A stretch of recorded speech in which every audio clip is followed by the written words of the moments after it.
Hi everybody, welcome to the show. We call it shorthand, it's the Court of Public Opinion, but we call it COPO. Court of Public Opinion, COPO. Anyway, Facebook or podcast. We're not hard to find. You just go to or look for jeremycordo.com. Now that's how we have simplified it, thanks to Andy Martin. And he runs a fantastic, if ever you want to put a podcast up, he's the guy to talk to. He's fantastic. But it's there as jeremycordo.com, everything. The new show, all the old shows, and coming up, I'm anticipating Friday, we will live stream, and it'll be a whole radio station, I think, with a whole lot of stuff. And we need people to phone in. Oh, well, we need people to phone in. That's the other thing. Now, I need to give you the phone number, don't I? I can do that. If you don't mind I didn't think of that, Pete, I'm sorry. No, I can put it at the end of the... Well, do you know the number? No. It's... If you just remember this, and what maybe we could do is you simply not text me, but as you message me here in the Court of Public Opinion on Facebook, you could message me with your phone number. If I give you mine, the number for the New Opinion line is 0491 65 68 60. So a snappy way of saying that is 0419 65 68 60. 0491 65 68 60. Now that'll be the number from Friday. Now, I've got no idea whether we'll get calls or we won't, but we'll have a whole show ready, waiting for you. If you want to join us, I hope you will. You would have heard, of course, the great Tony Bennett has died. I'll have some dates for you later before we say goodbye. And also, we'll tag this program and we'll tag our other shows with some of those commercials that we have received that you have very kindly sent me about The Voice. Quite frightening stuff. So that's coming up later, but just let me continue. Tony Bennett, great singer, great entertainer, a great artist as well, great painter, and a great age, 96. 96, bit frail towards the end, but still okay. Over 100 albums, dozens of Grammys. I lost track of how many Grammys he won. A wonderful talent, and on top of that, you see, a very, very nice man. Sinatra said he was the best singer in the world.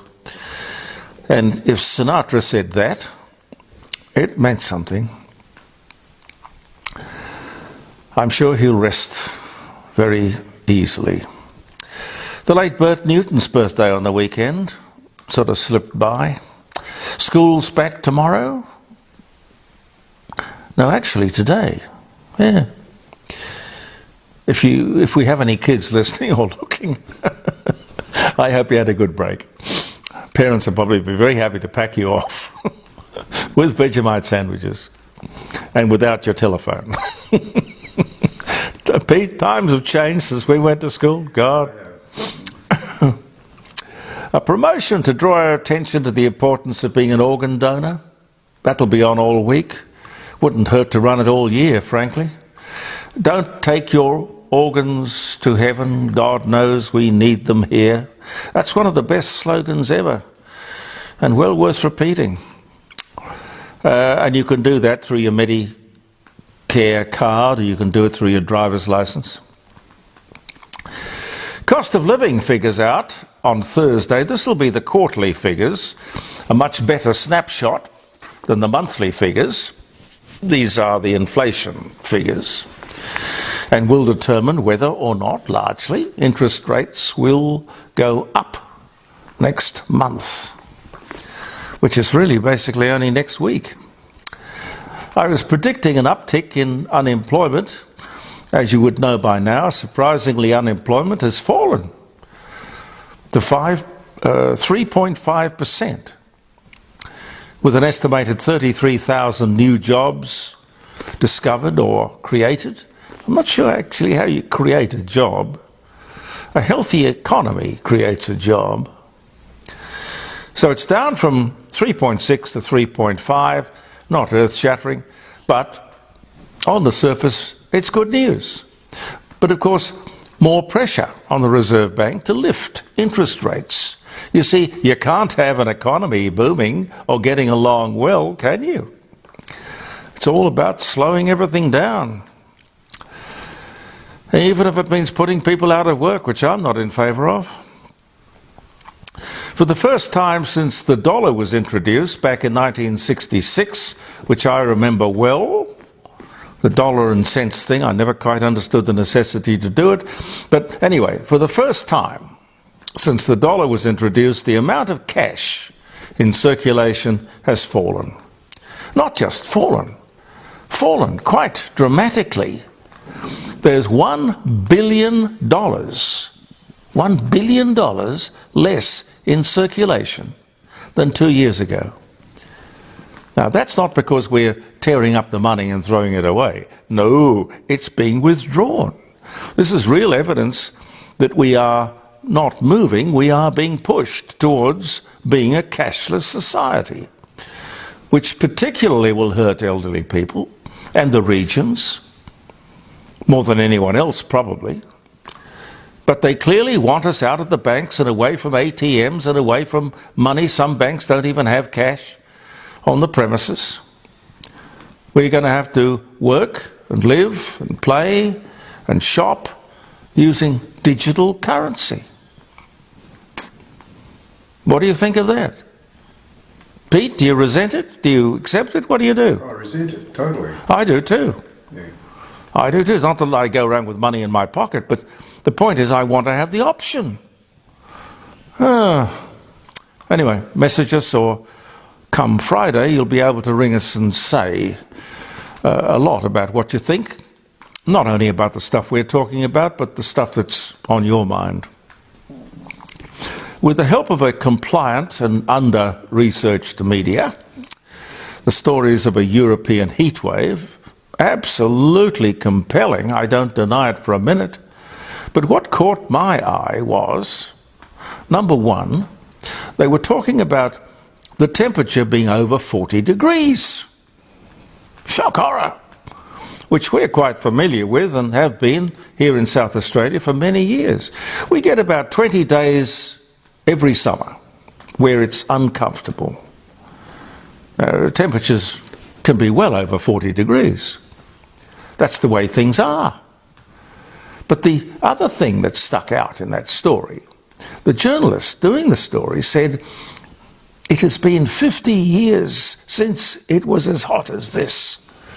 50 years ago it was just as hot. So it's not a record, is it? It's just the weather. If it has been as hot as this 50 years ago, it's not news, it's called life. Sorry. The weather is changing. We're coming out of an ice age. Oh, God, I get so tired of this rubbish. Now, I did tell you I was going to go over on the weekend just past this educational story about universities, about the rebuild, that's the word, rebuild of higher education, announced last week by the Minister, Jason Clare. They want more Indigenous students. It would seem without any standards, hurdles, easy entry. Near as I can figure it, they want more people from disadvantaged and perhaps disabled backgrounds in universities. And I can understand what they're saying. It's good. It's very good.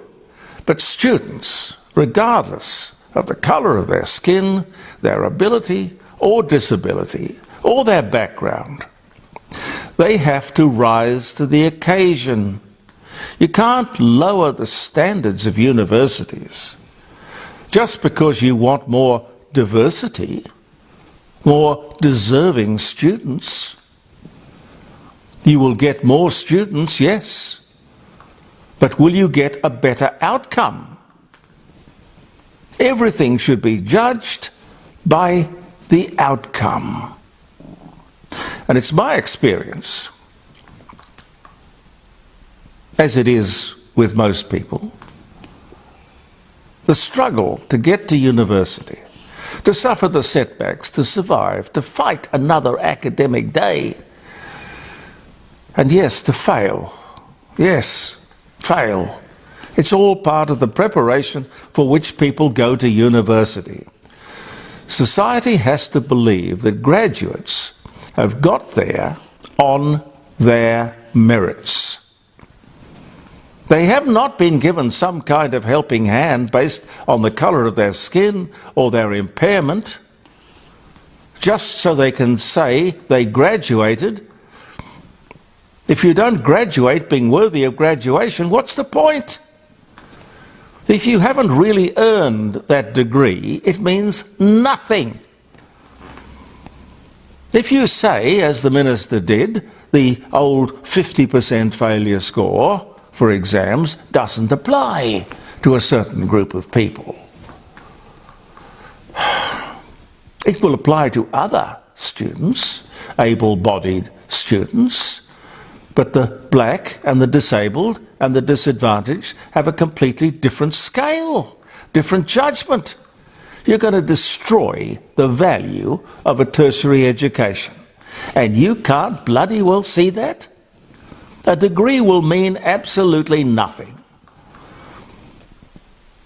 How will we judge the value of our doctors, our lawyers, our engineers, our architects? We will have a degree of scepticism. As I've said to you often, the road to hell is paved with good intentions. Jason Clare, Minister for Education, should know better than this. I'm sure he means well. The outcome of this can't be good. I wonder where the chancellors are and the vice-chancellors and the people who know far more about this sort of stuff than I do. Where are they? And where are they with their criticism of this government? We have to think about universities as places of excellence and discipline, meritocracies. You don't get there unless you're good, very good. You don't stay there unless you're even better. And you don't graduate unless you are terrific. Now, you undermine this and you will destroy the public perception, the value of higher education. With, of course, the best of intentions. Yes. You, Minister, you run the risk of destroying the thing you are trying to improve. Not everyone is meant to go to university.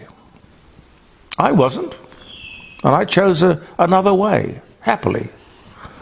The minister who was at the press club putting meat on all these bones talked endlessly about fairness. Fairness.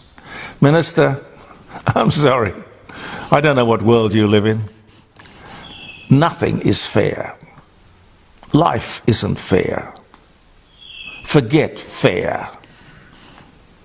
Concentrate on tenacity, determination, a will to win, to overcome problems and setbacks and adversity, resilience.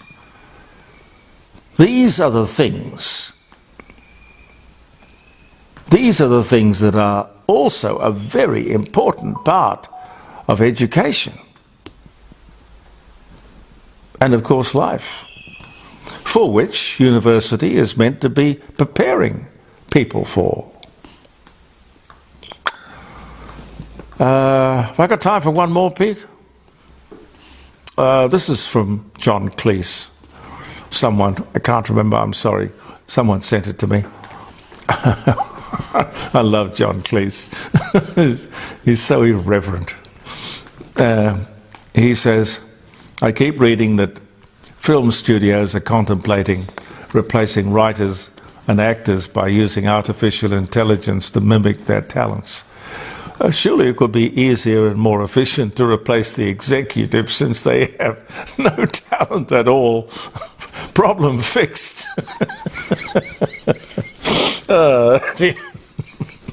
Yes. Bring back Faulty Towers, that's all I can say. Can I leave you with a few dates, if I may? My eyes are getting bad, or the print's getting smaller, I'm not sure. Where are we? 25th, yeah. The first test tube baby born. Louise Joy to Gilbert and John Brown. Bristol Hospital in England. Caesarean section. Oldham General Hospital. Patrick Steptoe and Dr. R. Jeffrey Edwards. The baby was 5 pounds and 12 ounces. The very first test tube baby, 1978, on this day. I'd worry about a doctor with a surname Steptoe, I think. Now that was a different sort of program. You're thinking Steptoe and Son? Dear. No. I don't think even vaguely related. Football was, this is one for you, Pete. Football was first mentioned in an Australian newspaper. It was the privates in the barracks are in the habit of amusing themselves with a game of football. That was reported in the Sydney Monitor on this day in 1829. Gee whiz. I don't think it was Australian rules. Wouldn't have been Australian rules. The hovercraft made its first crossing of the English Channel from Dover to Calais in France in just over 2 hours. That was in 1959. Romper Room with Miss Michelle started on SAS Channel 10 in 1965. Soundtrack albums cost 52 shillings and sixpence. Steve Goodman. Pete, do you like Steve Goodman? I don't know him. You don't know him? No. Oh, Well, the song I really remember most fondly is The Train They Call the City of New Orleans. yeah, good song. Lovely song. Beautiful song. I'm not sure what success he had in his life, but he was born on this day in 1948. I don't know if he's still around. Benito Mussolini resigned as Premier of Italy, and the fascist regime was abolished in 1943. They strung him up on a light pole. Politics is a rough game. Charles Mackintosh died near Glasgow, Scottish chemist, who developed and patented waterproof fabric in 1823. Anyway, he died in 1843. So the fabric was invented in 1823. He died in 1843. Hence the name of the Macintosh. I don't know that we hear a lot about a Macintosh these days, but when I was at school, all the kids, we all had a Macintosh. William Balderston died, 86 years of age, Philadelphia, Pennsylvania.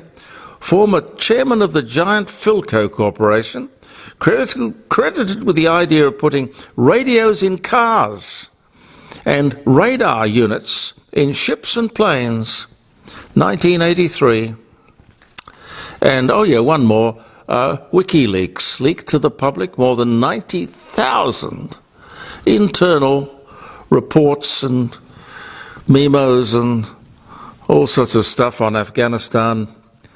2010, he's been in trouble ever since, and boy, are they keen to get him one way or the other. Now, I'll say goodbye and I'll remind you, no, I can't remind you of the telephone number, but... I'll put it at the end.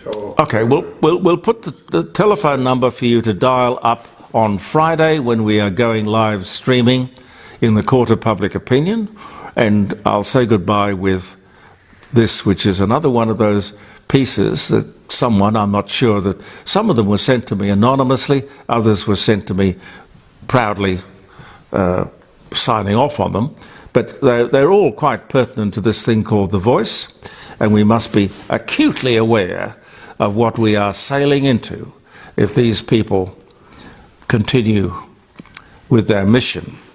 But the great mystery to me is, why would a government, if I can see it, and so many of you can see this dangerous thing called The Voice, which will do no good to anybody, divide, create a separate society based on colour. Crazy. If we can see it, why can't the government? They stand indicted in my book. We'll talk tomorrow in the Court of Public Opinion. I'm Jeremy Cordeaux. Peter Clayton and I will be back. Believe in yourself. Thank you for viewing, and thank you for listening if you're checking us out on a podcast. Bye for now.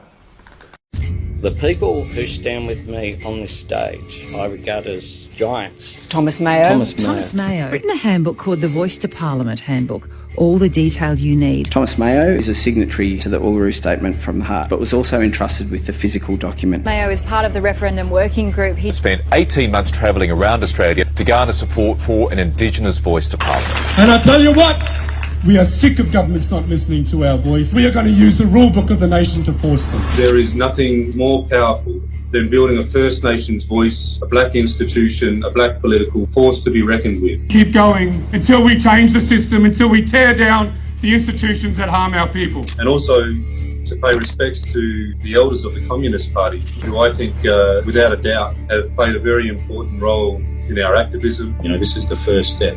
It's a vital step. Pay the rent, for example. You know, how do we do that in a way that is transparent and that it actually sees reparations and compensation to Aboriginal and Torres Strait Islander people? The power in the voice is that it creates the ability for First Nations to go forth with coherent positions on what legislation needs to be created, what legislation needs to be amended, and punish politicians that ignore our advice. This is a modest request. Authorised by Matthew Sheehan, Advance Australia, Canberra.